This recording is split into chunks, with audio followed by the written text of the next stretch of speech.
Howdy. I'm Fletcher Rosen, and welcome to this primer of my book, The Art of War, The Fight for Love. This book takes the timeless wisdom of Sun Tzu and applies it to the contemporary riddle of romance. Fighting with a large army is in no way different than fighting with a small one, Sun Tzu tells us. To look into the history of warfare for an example, we see the Spartans at Thermopylae.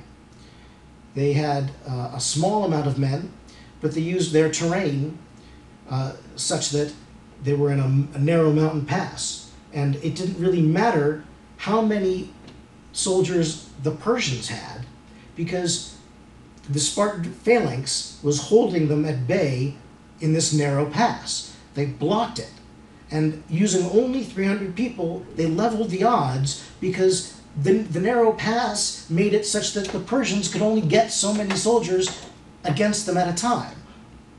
In fact, they couldn't throw any more soldiers against the phalanx than the phalanx had, which is just the width of the mountain pass. So the Spartans evened the odds by strategically picking the spot, picking the place of the battle.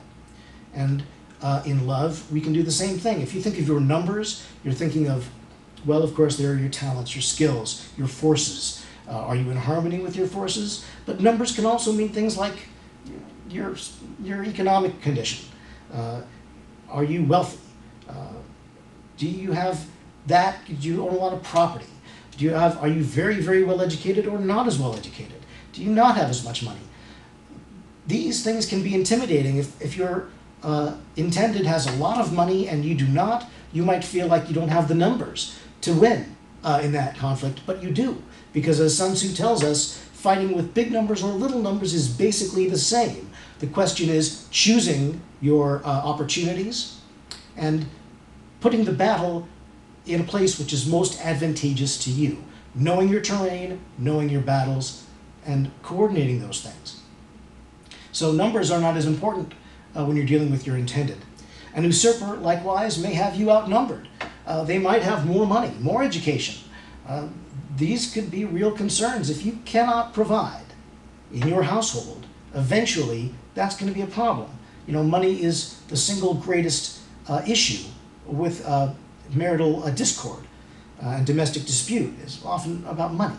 So if your usurper has a lot of it and you don't, that's something you should think about. Thank you for chatting with me today.